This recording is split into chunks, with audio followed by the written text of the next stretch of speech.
It still says going live. All right. All right. Hello, everyone on YouTube.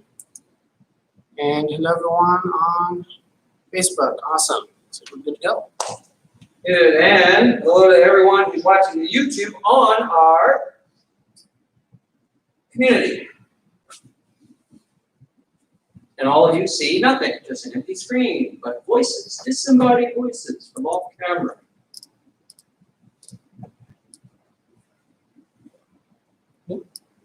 All right. All right, let's get to this side, Miles. It is 6:30. Hi, everybody. This is here. We are going to pay attention to a couple of places. Hi, everybody. Hello. Let's look for messages. All right.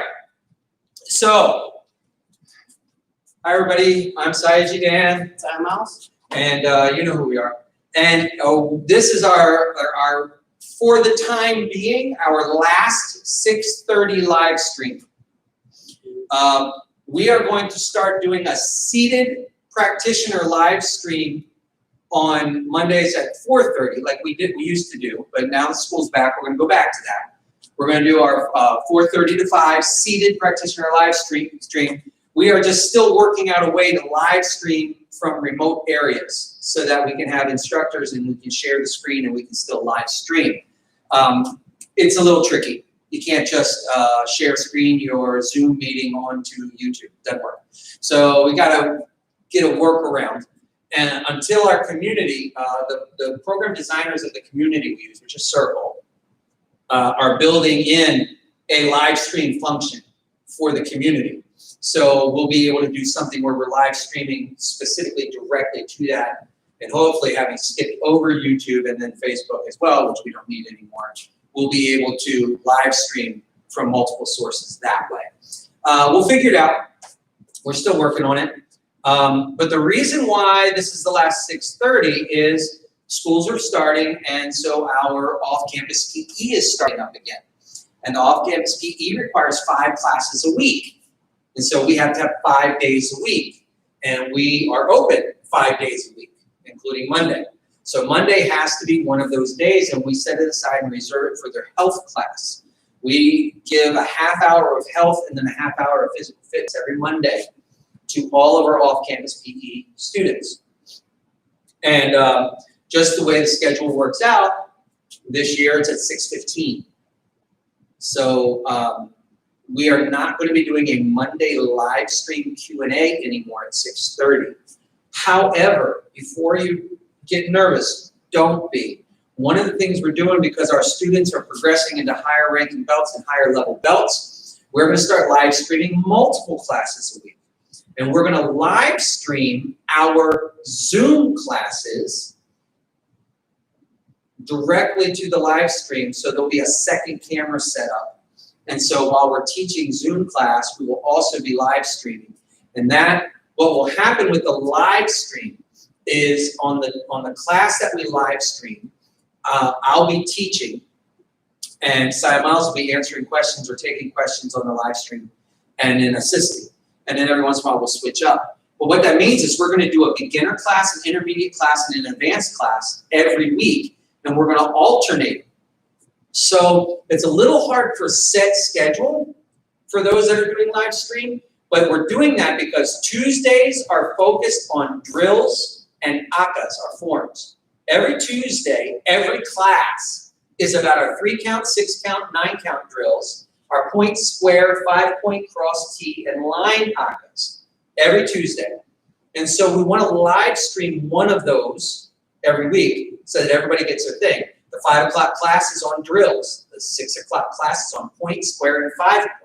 And the 7 o'clock class is on cross T and line ACAs. So every week we're going to rotate through those. So if you're a beginner, every 3 weeks, Tuesday's your day, 5 p.m. If you're an intermediate student, every 3 weeks, Tuesday will be yours at 6 p.m. Now, the only place that goes different is for the advanced classes. We don't do an advanced class on Fridays. So we do a black belt class and that won't be live streamed. So what that means is your beginner and your intermediate student will have a Tuesday class, and then the next week they'll have a Thursday class, and then the third week they'll have a Friday class live streamed on our network. The intermediate will have Thursday class, and then a Friday class, and then a Tuesday class in their 3-week rotation. But the advanced is going to be basically just Tuesday, Thursday, right? You're going to have a Tuesday, then you're going to have a Thursday. You're going to have a Tuesday, then you're going to have a Thursday. You're going to have a Tuesday, then you're going to have a Thursday. That way you can work because, again, to explain it, Tuesdays about forms, ACAs, and drills. Thursdays are about weapons. All our classes will be focused on weapon work. And Fridays are going to be about striking and skill sets, movement, punching, working bags, working heavy bags, that sort of thing. So that's what we're working on. And we want to start live streaming a little bit of all of that every week. So what we're going to do is we're going to make our live streams available. And we're going to live stream at least 3 classes every week. And that's what we're going to do. And if you are a beginner, you'll get at least 1 live stream class a week. If you're intermediate, you get your intermediates, but you can also go to the live stream class. You could actually get 2. And if you're advanced, you could actually get 3 live stream classes a week that pertain to what you're doing. So that's how we're going to roll with it. If you have any questions about that, we are checking and watching today Facebook and our community, the One World Martial Arts Academy community. We do not watch and do not monitor YouTube while we're doing these classes.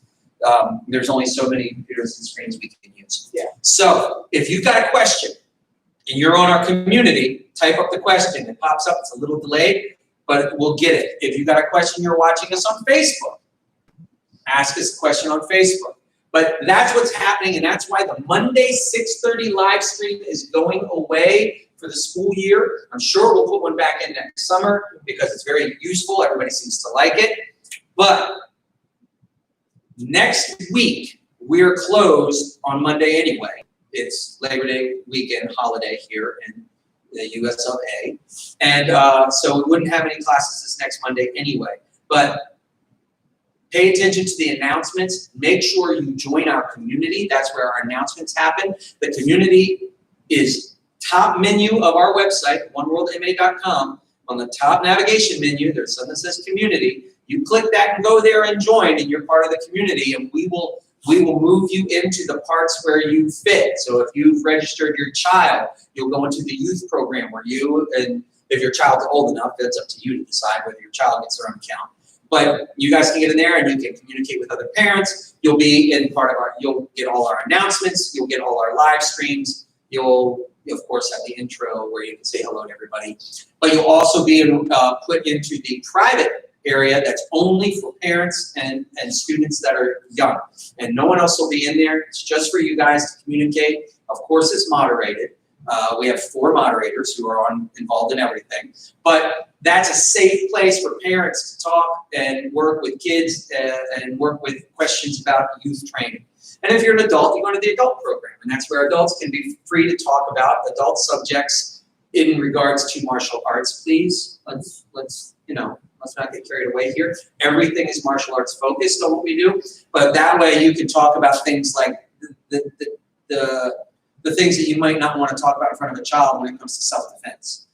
Things about severe injuries, legalities, things that the kids wouldn't understand anyway. Question from Chris Medina. So yes. What am I going to do? So what are you going to do, Chris? You're awesome, man.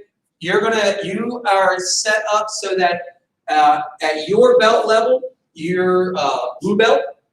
So you have the options to attend the intermediate classes, which are 6 p.m. You can attend, as an adult, you can attend you don't want to attend 7 p.m. on Tuesday, excuse me. Jeez, well, let me take this back. You don't want to attend the 7 p.m. class on Tuesdays. You want to attend the 6 p.m. class because you're blue belt and you're learning the 5-point form. And we'll be working the 5-point form on Tuesdays at 6 p.m. That's the class for you.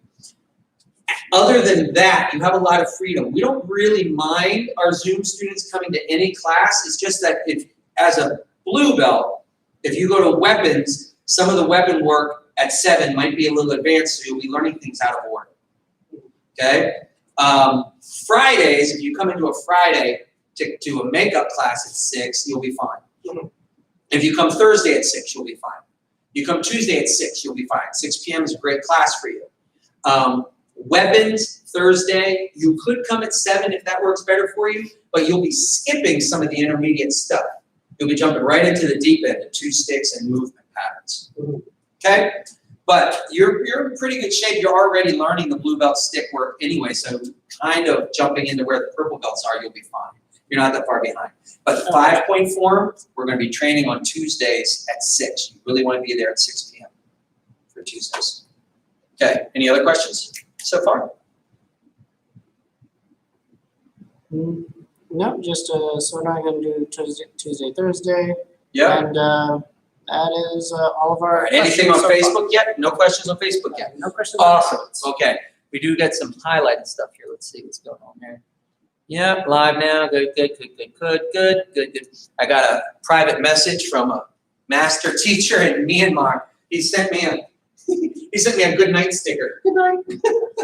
Or good morning for him, actually. It probably says good morning for him. It's 12 hours off of it. That's funny.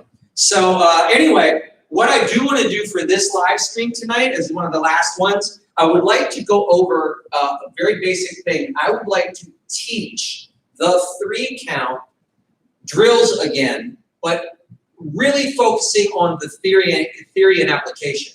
The technique, you've got your videos.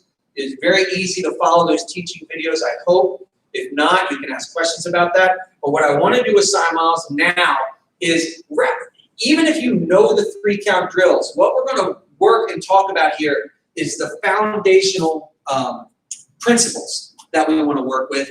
And I want to talk about how we adapt, modify, and accommodate, okay? So Cy Miles, get on this mat here. We're going to go through stances, steps, blocks, punches, and kicks, but only the first 3, okay? Which is what white belts learn to get to yellow. But what we're really going to focus on here is I'm going to show you a couple different things, okay? Basically for every move, we're going to just show you 1 or 2 or 3 things to help you understand exactly why you're supposed to be doing what you're doing, how you're supposed to do it, and if you're a parent working with a child, how you can be a better coach for them. All right, so the ready position, get used to this magic number, 9, okay? 9 is a big number in our system. We got 9-count drills, we got 9 this, 9 that. It's because 3 is an accepted number of learning. Learning things in groups of 3 seems to work really, really well. And way back before science had any input as far as the neurological implications of that, some people noticed that. And they thought, well, then 3 must be a very special number. So if 3 is special, how special must 3 3s be? So they started breaking things into groups of 3, and 3 sets of 3 were the foundation for the drills, because it's a good way to learn. That's why we kind of do 9s here, not 10s, typically. Now, you also will notice we have 13s. But it's a whole different story. I'll tell you that another time. So our ready position has 9 parts to it. It's not essential that you get all 9 parts, but you're going to want to think about this. Your feet are shoulder distance apart. Your toes, excuse me, your toes are pointing straight ahead and your knees are bent. There's your first 3. They have to do with your legs. First 3 counts. Feet shoulder distance apart, toes pointing straight ahead, knees bent. Okay? Next 3. You're going to have your back straight, your chin down, and your eyes forward. That's the next 3. That's your trunk and head.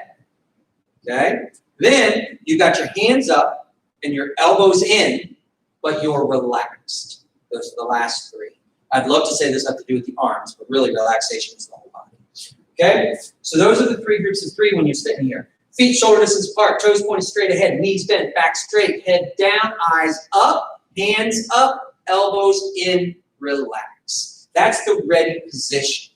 Now, let's suppose you were like a couple of our students we have, and putting your feet side by side is very, very hard to balance. Okay, we want to work on this balance. We want this position to be in balance. We want you to practice this position and try to develop your balance. you're not free to not do this. However, if you've got the whole time because of some spasticity in your muscles, or you've got some sort of a joint or ligament structure that makes this very challenging, or it's very hard to hold your balance because of any sort of rigidity or spasticity, man, cheat 1 foot tiny bit forward. It's okay. Get your balance back. We got to work out, right? We can't spend 30 minutes trying to get our balance here. You train that on your own, train that and get it, but it's okay to cheat. See, that's the kind of modification that's totally okay. And that's an accommodation or an adaptation, whatever you want to, whatever word trips off your tongue, but it's actually a modification, okay? Sorry, special education teacher, got the whole degree. Tend to stick with the words. So I'm modifying it so that I can access what I need to access, all right? Now we're going to go into our stances. Stances are about balance. Same rule. H stance right. When he spreads out more than twice shoulder distance, drops his weight, bends his knees, it's the same as the ready position, except your feet are 2 times shoulder width apart, okay? And you drop your weight nice and deep, but your back is still straight, your hands are still up, your elbows are still in, your chin's still down, your eyes are still forward, you're still relaxed, your toes are still pointing straight ahead, okay? This is the H stance. Now, for a person who can't stand in the ready position and has to cheat, you might have to cheat your H a little bit. One of the first cheats is turn your toes out into what we call horse stance. It's a more natural stance. Your knees don't collapse in as much. When you turn your toes out, your knees come out. So that helps a little bit, but it does take away some of the digging in balance. It can actually push you forward. So for people who tend to rock back on their toes, turning into the H actually helps. For those that tend to rock forward, turning into the H is bad, okay? But turning into the horse. Yeah, turning into the horse is bad for those that rock forward. Thank you. Now, that's the H stance. 2, come back. And we want to step out and step back, and we want to avoid happy feet.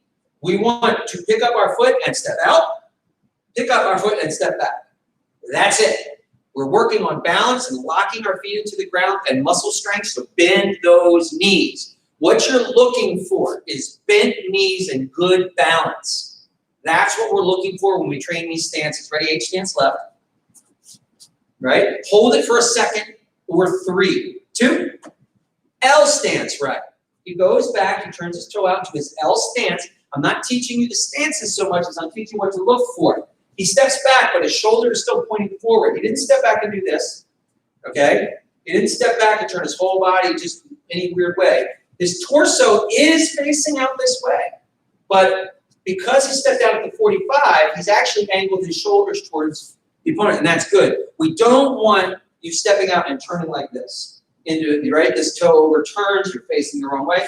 Keep that toe turned out. It opens you up here, but that puts you on a line towards your opponent who's in front of you. And that's good. Drop the weight, back straight, hands up, elbows in, chin down. I suppose all the same stuff. So it's the same. The big note you're going to hear over and over and over again is bend your knees. Drop your weight. Get low. Okay, your legs should burn after a stance drill. 2. And then L stance left. Remember, we always go right first, then left. He's still dropping. He's still going out at a 45. 2. Simon Miles, will you show us the incorrect L stance right, where you step straight back into a T stance? Ground, legs straight, foot went straight back. Go out at your 45 and bend your knees. Okay? We're not doing a T stance. Remember, these are named after the shape our feet make, the letter shape. That's an L. This is a T. Okay? This is an H, right? But if you turn your toes out, that's not a letter H. That's a horse stance, riding a horse. Everybody in Texas knows you turn your toes in. All right, 2. All right.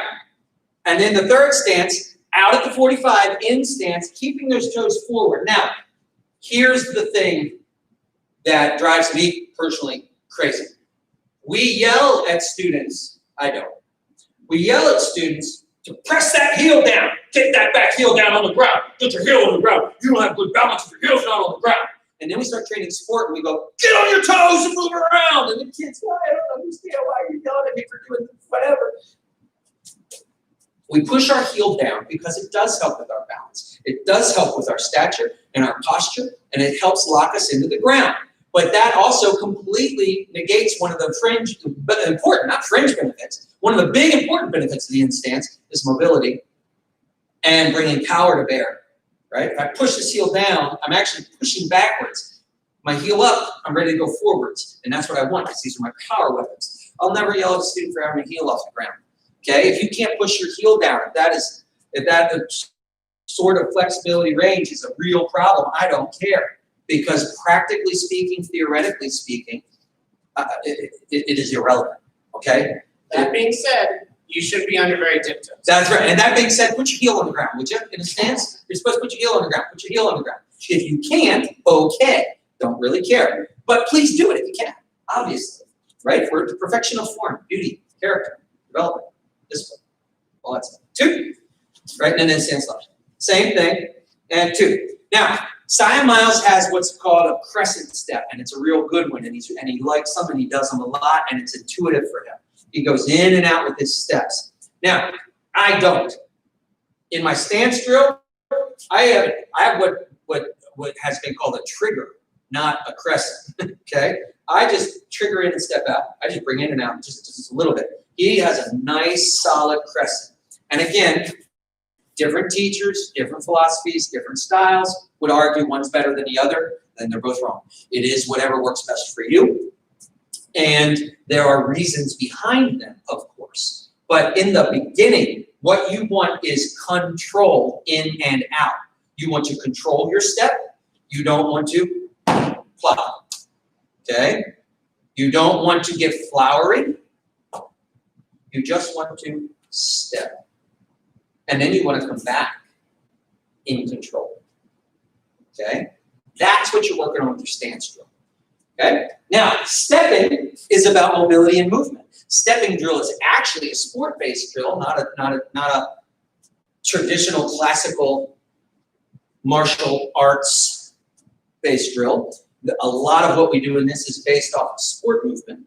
But first 3, the same thing. The foundational principle, what we're doing here is getting out of the blue square. Get offline, get away from the bad guy. Side step, right? Boom. Get over there. You notice where he is now? Ready position. 2. Notice where he is? Ready position. Side step left. Ready position. 2. Ready position. Now, that's your basic. Your first step, just getting offline. It's great. It's cool. But you are ready position. Feet in line. Now, in real mobility, feet in line is fine. In real balance, feet in line is fine. For side to side, there's not as much forward and back balance when your feet are together. Just moving them off, and one in front, one in back, helps create your forward and backward balance, okay? So when we start moving offline backwards and forwards, we're gonna go to a very shallow in stance, back step, right? Boom. This foot stays in front, okay? Now, 2, now really explode off the other way. Back step left. See the difference? Look how much further back he got when he really did it right. Okay, he got way back and way off the line, toes are pointed forward, he's in a good ready position, but his foot is forward now. A shallow in stance, a mobility-based in stance. Mobility-based, he's on the balls of his feet. That's actually what we want here too. And then forward step right. Same thing, in stance. In stance, not edge too. And what you're doing is you're keeping over top of your body. You're exploding off the plant foot, getting to where you're going quickly, and putting the feet back down. Show them the bad drag. And back.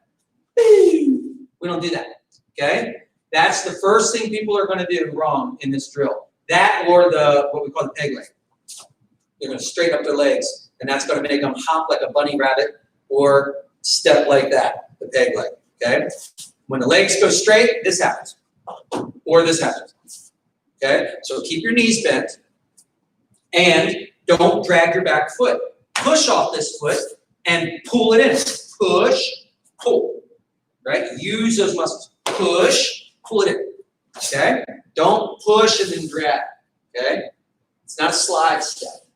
It's an explosive step over to here, okay?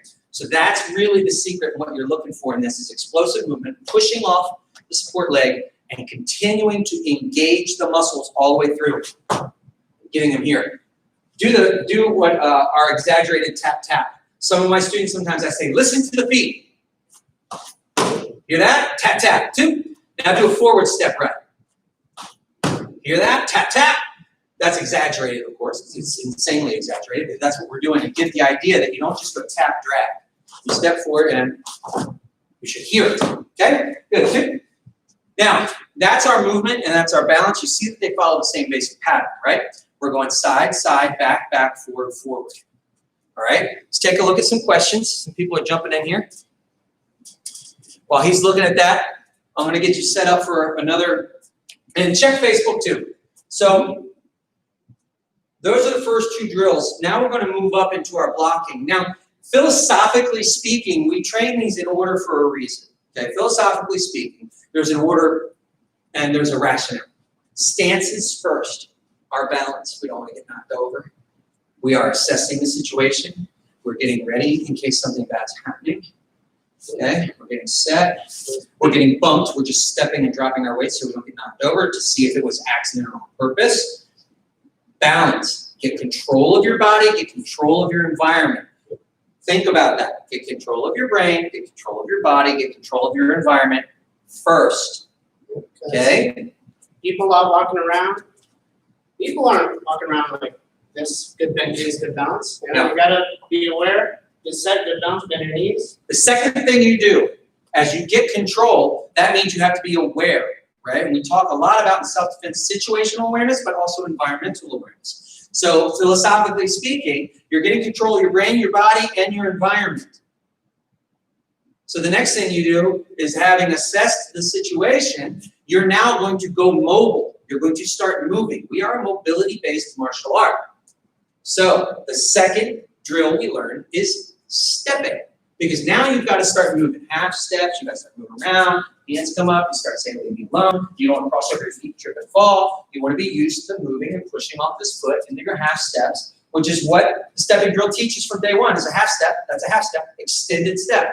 So you're going to be moving like that. If you've got to get away, it might look a little silly, but if you survive, who cares? I'm not interested in how good you look, I'm interested in not being hurt. Okay? Me too. I'm interested in not being hurt. So philosophically, our second drill is movement. First, we get control of ourselves and the environment. Second, we start moving. We start moving. I cannot emphasize that enough. Second, we start moving. We don't stand still. Third, which is good because I have ADHD, so I love it. Third drill, blocking. Now we are physically being attacked, so we're going to block. So the blocking drill comes next. Now understand that in our system, every block is also a strike. We don't passively block. Parrying is a passive block. If Simon Miles throws a punch at me and I parry, that's fine. That's a parry. He throws a punch at me and I parry. He throws that punch at me and I parry. That's a parry and that's great. In sport, you'll find it works better.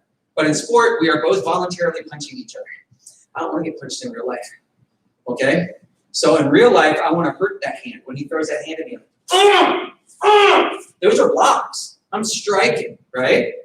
So we practice our blocks next. So the first thing we're doing is defending ourselves from an attack. And we're going to begin with our overhead block, our outside block, and our downward block, which start from in here, because most likely we're up like this saying, leave me alone, because we're aware of our surroundings and our environment and our situation, right?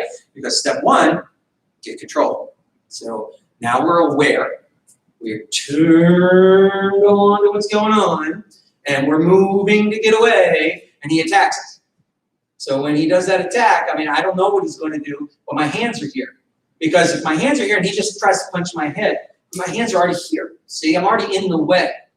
So my hands are up, and I'm trying to say whatever, okay? But the blocking happens from the X. The first three blocks are inside-out blocks, because most likely they're attacking me, and I'm on the inside of this problem here. Here I am. I'm not over there. I'm not over there. I'm right here.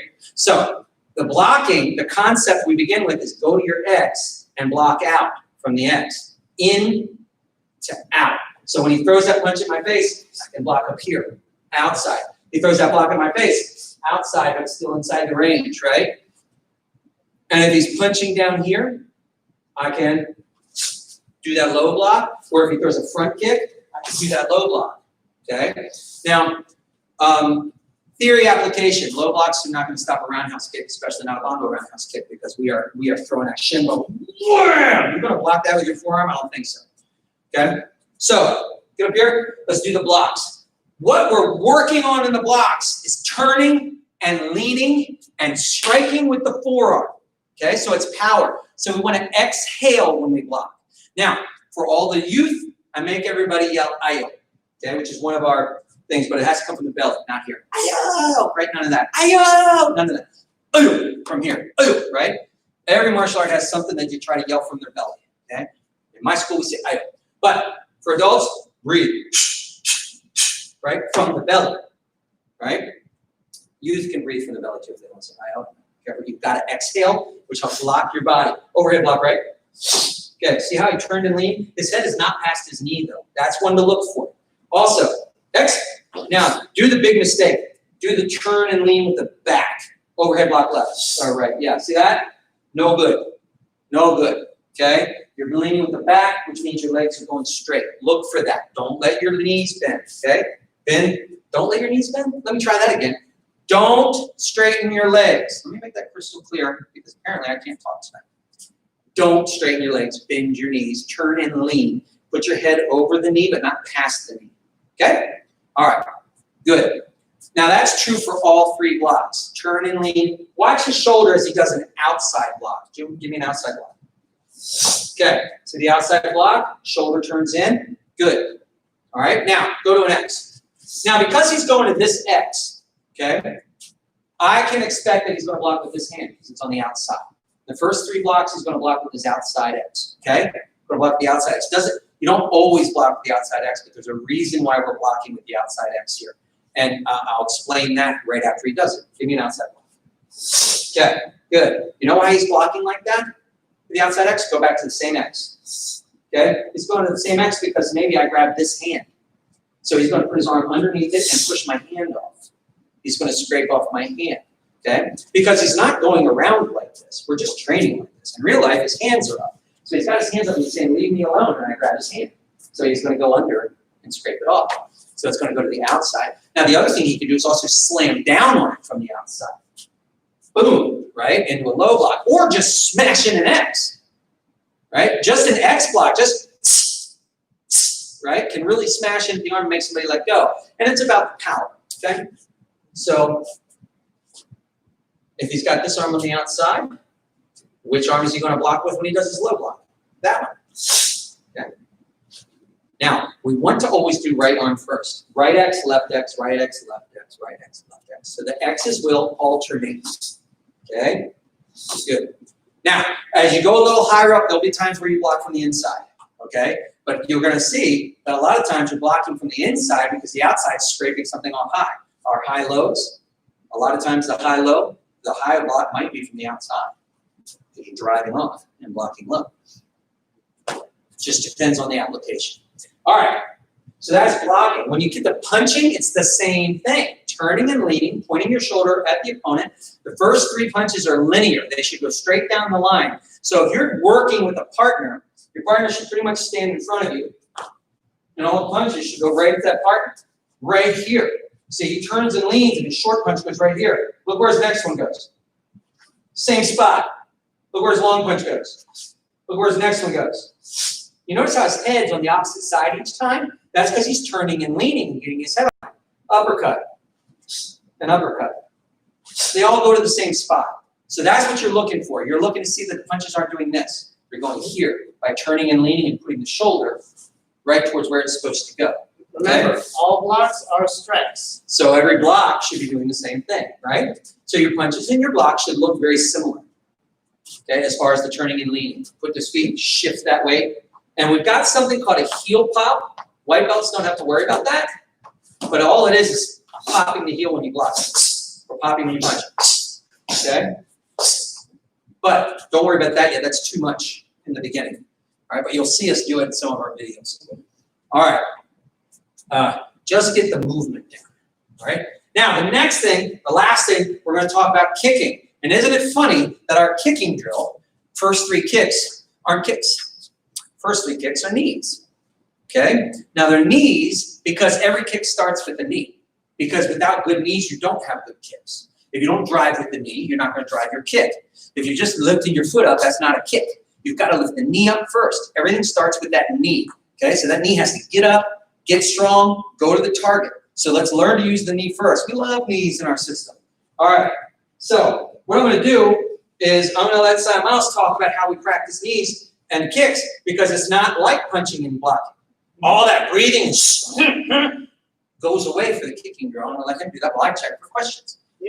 So, unlike stance and stepping or blocking and punching, we can't really throw kicks full power, full speed without a target to sink into, because if you are throwing a knee, you're throwing a kick, I only have at most half of my balance here. So the kicking drill, when we're throwing our knees and our kicks and all that, it's more about technique, precision, and developing muscle and balance in yourself. So, of course, bend your knees, that'll help out with your balance.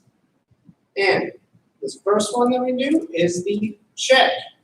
We lift our foot off the ground, touch the inside of our knee here, Now, down. good. Now you notice he took the inside of his foot, the instep of his foot touched the inside of his knee. I've lost count of how many different ways my students can do this wrong. Okay? I don't even know how many. But we get the Pied Piper, where they just put the foot down and touch their knee on the instep. They're just standing, like trying to stand on the inside of their knee. Call it the Pied Piper. We get the walking up our own leg, where we put our foot on top of our leg like this. I don't understand that one at all. I can't even stand that way. Yep, we got the nervous twitch here. Right? We got the kick our own ankle. And then, of course, we got the don't touch anything. Just lift it up. Right? Those are 4 big ones. But most of the time, the mistake is that we're not using the instep of our foot, the arch of our foot. The arch should touch the inside of my knee, and my toe should be pointing forward. Okay? My toe should be pointing forward when I touch the knee. Okay? Not down. Not Pied Piper, not any of that stuff. Pick up your toe, touch the knee, step down. Pick up the toe, point it forward, touch the knee with your arch, and step down. Okay? And this is an important check. Checks come into a lot of play in a lot of different ways. And it is one of the ones where we go, oh, you got to get your knees up. And then the first thing we do is this, which is actually quite easy, and our knee stays long. There's a lot of reasons to do the check. There's 100,000 reasons to do the check. We'll get into that more in a second, but continue. So this first one is the front knee. Now, some common things we see is we start off by lifting our foot behind us, which we don't want to do. We want to make sure we just lift our knee. We don't want to lift our foot up and swing our knee up. You want to just take your knee, drive it up. Use the hips, push your hips forward so that it goes up and out. And front knee left. Goes up and out. Hands are up here. Try to keep your hands up here as best you can. It's all right. It's learning this at first. Lose your balance a little bit. That's okay. Catch your balance. Try to keep your hands up here as much as you can. All right. And get those knees, like he said, up forward and up high as you can, as early as you can. If this is as high as you can go to begin, that's great. But eventually you want it up. Okay? But what's going to happen when you really push it up? Watch my support foot. Watch what my support foot does. See that? Where it went up on my toe? Bad idea. You can go on the ball of your foot, but if you hop at all, go up on your toe and leave the ground. If you throw a hard knee and your foot leaves the ground, you're going to go up and backwards and land on your back. And that's no fun for multiple reasons, not the least of which if you do it in front of a brother. He'll remind you of that for the next 40 years of your life. Want to talk about that a little bit? I don't want to talk about it. Okay, fair enough. All right. So drive up, but keep that foot down. Okay? Drive up, but keep that foot down. Don't hop. Okay? But get it up where you can, as high as you can, with good technique. Now, the third one, the last one of our knees. This is the one that catches a lot of folks because the leg remains straight for a lot. Make sure that knee bends. You don't want your legs. The knee. So, turn your toe that you're going to be balancing on out to the side. Lift and turn your body. Try to get it up nice and high. Try to set it flat, like it's being put on a table. We like to say that all the time. Try to pretend you're putting it on a table. Put your leg on a table. And here's why. When I put this leg on a table, I could sneak over his block. He might throw a knee to block my knee.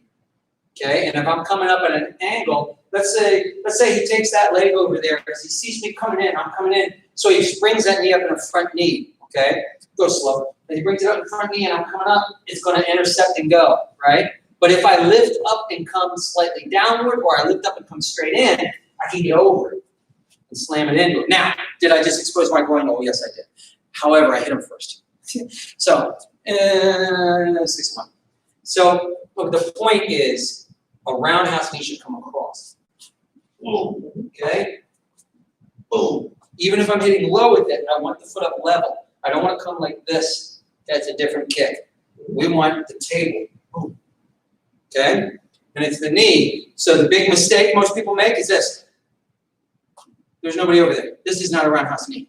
It has to come to you, the computer. Okay? It has to come to the front. Okay? Another common mistake with youth is they don't want to lift their knees, so they do this. You say, get it to the front, and they do this. Okay? They lifted their heel, this kind of level, but they never lifted up from in here. They didn't engage the up and over. Yeah. Okay? That might be a flexibility thing, like a muscle thing, might just be. A lot of times it's muscle tone. Yeah. So that's just something we gotta work on. Right? Help it up best you can. All right, so that's some of the core concepts we're looking for when we're working the 3-count drills. Looking to make sure that you understand that you're capable of doing that to the best of your ability. And that also helps us assess, and should help you assess, where you are and where you think you can go, right? We have to be realistic about all of that. And I always say, there's a fine line. One of the things martial arts can teach you to be, which I think is a very powerful thing. Martial arts can teach you to be happy, and proud might not be the right word for it, but can teach you to be happy and maybe even a little content with what you've accomplished. But at the same time, not content to stay there. So that you've always got to drive to be better. You're always pursuing perfection, knowing you can't reach it, and being perfectly okay with that. So that you can be proud of where you've come from, how far you've come. You can be very happy with your current level of ability. And at the exact same time, not be satisfied. And know that you're going to push yourself to get better. Because the goal of martial arts is to get better, right? Be better today than you were yesterday. But you have to also be able to, little bit of new age touchy-feely stuff here. You got to be able to love yourself. You got to be able to love where you're at. You got to be proud of what you've done without saying, I'm done. And it's a fine line. And I think martial arts is one of the best things in the world to teach that. That ability to take pride in your skills, confidence in your skills, pride in your heart, but not be satisfied. And that it's okay to not be satisfied because it's not a negative reflection of yourself. It's a positive reflection of yourself. And I think that's something martial arts does that a lot of things don't. And that's really what we're starting to look here and see where we're at. And so the first white to yellow gives you that opportunity to assess yourself openly and honestly. Where am I? Where am I going? Do I think I can get there? What's a realistic 3-month goal for me? Set that goal and meet that goal. You meet that goal, you're proud. Make your next goal harder, right? Until you set a 3-month goal that you don't reach. And you go, all right, I've hit my limit. This is where I'm at. I got another month. Let's see if I can reach it. See, not satisfied, but happy. Okay, that's what we're working on. All right. Also, you will notice in the upcoming weeks, our background will be different. We will be doing these from different locations in different areas. I've already put the video out there of why we're leaving this space and how we hope to be back into another space of similar size in the future. But we're going to be shrinking and going smaller because we're focusing on online. And one of the ways we can make our online program better is to put ourselves in an environment like yours. So economically, thank you, COVID, it doesn't make sense to keep this huge space anymore. So we're going to leave and we're going to try smaller spaces, which I'm looking forward to and trying to, look on the bright side. And I think it'll make our lessons and programs for limited space. All right? So that's what we're working on. Thank you guys for coming tonight. We hope we answered all the questions that came in. We will have live stream classes this week on Tuesday and Thursday and Friday, but they're not going to be on Facebook. They're going to be on our community. So please, if you're one of our students, or even if you want to try out our little intro class, which is 100% free, you can still join the community and see some live stream classes. So I highly recommend you do it because these live stream classes are one of the things that sets us apart from everybody else. Okay? Our live stream classes and our live stream Q&A set us apart from a lot of other programs. And so you are welcome. Thank you for tuning in. All right, feet together, arms out. Chin chin. Let's all bow out. Hands together, clap. Go to your heart. Go to your head. Show a triangle. Turn your hands over. Breathe in chamber, nice tight fists. Breathe out in X block. Arms down and in. Thank you all so much. Have a great night. Goodbye, everyone. See you all tomorrow.